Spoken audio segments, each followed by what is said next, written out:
Hi, I'm Introved, and today I'm going to review a book which is one of the best sellers, that is Atomic Habits by James Clear. I must say, James Clear is very clear about what all he wants to say in his book.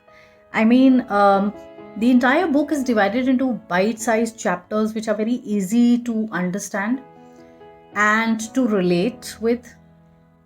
And actually, he has gone into depth of how habits are formed and what are the problems that we face when we are trying to develop a new habit. Every time we try to develop a new habit, we think that we'll be able to do something really fast, incorporate it into our schedule, and then we get disappointed with ourselves for not being motivated enough to keep going. And that's the reason we drop that habit midway and then kick ourselves. So it's very demotivating on the whole.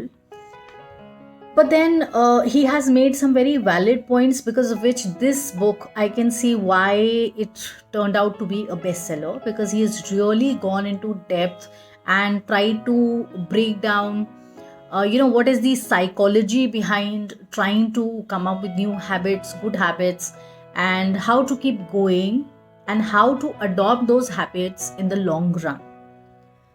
Okay, so first of all, the very title is very intriguing: Atomic Habits. That means teeny tiny. So he is a big proponent of the fact that he advocates that you don't go the whole way and think that you will be able to adopt something new and add it to your schedule and be able to follow it through.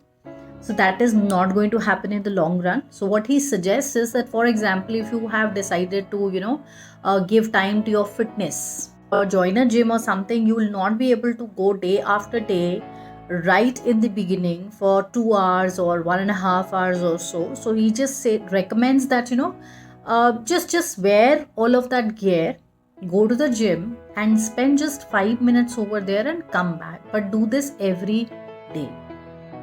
So, that is like tricking your subconscious mind. Because if you notice, all of these habits, what are they basically? They are part of this autopilot program that we run on.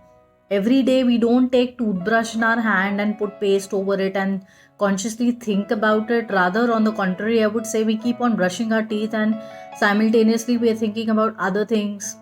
If you look at your daily schedule, then also you will notice that right from the time when you switch off your alarm, you get into the thick of things and you know what to do first, what to do next, and so on. So that reminds me of another valuable tip that he gives in, which is stacking these habits. For example, I already do activity A and activity B on a daily basis during a certain time interval.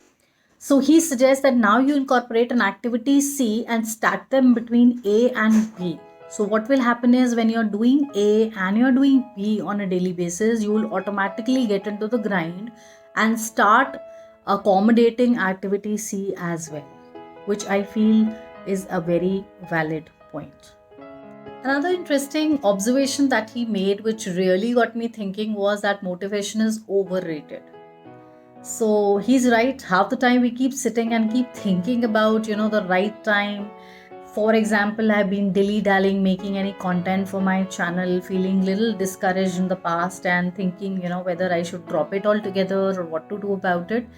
But then he suggests that just be consistent. Start with the baby steps and be consistent, and it will become part of your routine ultimately. So I decided that despite not having the motivation or anything, let me just get into the thick of things.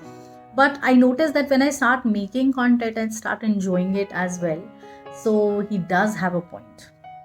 So he also suggests and does a little hand holding throughout the book on how to not only develop these good habits, adopt them in the long run, make them part of your autopilot program, trick your subconscious mind, but he also suggests ways in which you can take them a little further and make sure that you adopt them for life.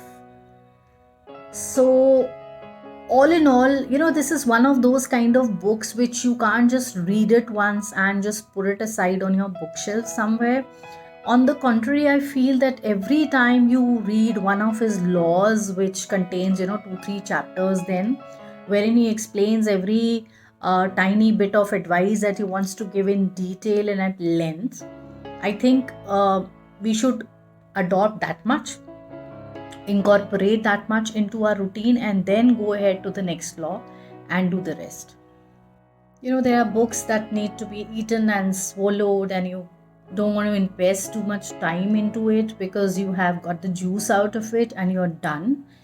And then there are these kind of books wherein uh, you must take it little slow, savor them. That's how you will get the most out of this book. That's what I feel. Let me know your thoughts in the comment section about the book in case you are motivated to read it. And if you're struggling with trying to adopt a new habit, I highly recommend this book. Thanks for watching and see you soon.